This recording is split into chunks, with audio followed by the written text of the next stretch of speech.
อายก็แค่เจียมตัวก่อนคุณสิมาผัวพันโปรดอย่ามาทิ้งความฝันที่อายเลยนะบอกเคยให้ใจกับอายทั้งหัวใจก็มีแต่เจ้าผู้กำกับแต่ผู้สาวบอกเคยสิหัวสาวแต่ต้องยอมรับความเป็นจริงเพื่อผิดที่อายเห็นค่าไอ้คนใหม่ที่เขาเข้ามาดูแลดี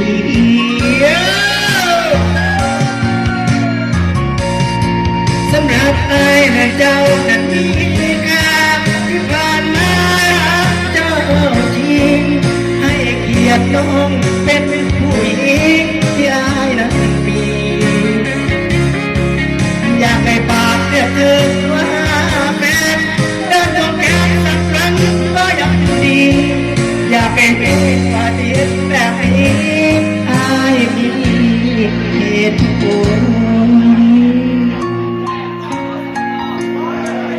ขอเสียงคนอกหักนะครับ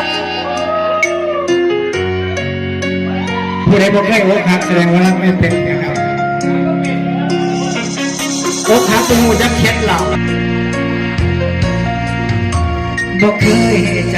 กับอายตั้งหัวใจก็มีแต่เท้าแสบสาวบอกเคยสิ่ง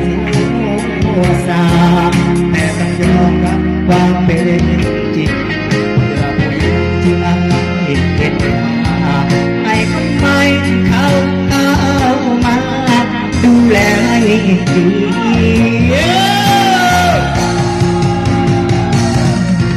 สำหรับอายและเจ้านั้นมี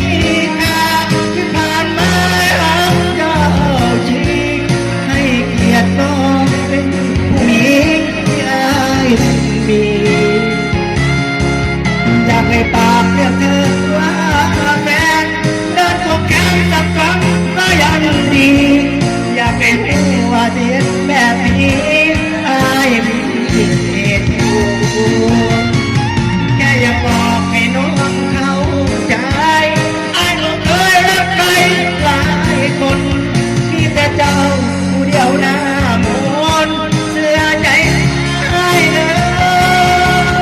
อายรักเจ้าก็ได้ดีทั้งที่ใจมันมีแต่เธอยังดีกับน้องเสมอบอกเคยเปลี่ยนใจยังหวังดีกับน้องเสมอบอกเคยรักใคร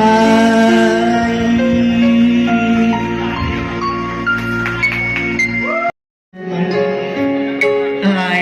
ก็แค่เจียมตัวก่อนคุณสิมาผัวพันโปรดอย่ามาทิ้งความฝันที่อายเลยนะ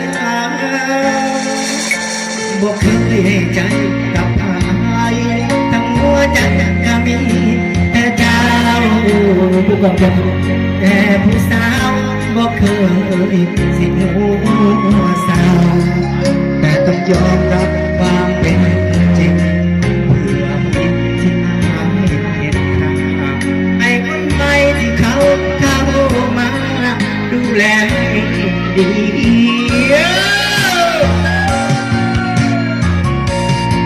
สำหรับอายและเจ้านั้นมีค่าที่ผ่านมาเจ้าจริงให้เกียรติน้องเป็นผู้หญิงที่อายนั้นมีอยากให้ปากเรียกเธอว่าแฟนเดินตรงแก้มสักครั้งก็ยังดีอยากให้เป็นว่าเดียแบบนี้อายมีเหตุผลขอเสียงคนอกหักนะครับผู้ใดบอกได้อกหักแสดงว่ารักไม่เป็นนะครับอกหักเป็นงูยักษ์เข็ดหลับบอกเคยให้ใจกับ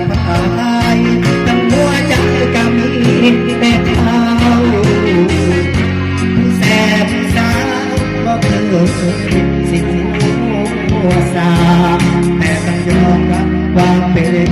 จริงเพื่อผู้หญิงที่อายเห็นมาให้คนใหม่ที่เขาเข้ามาดูแลให้ดี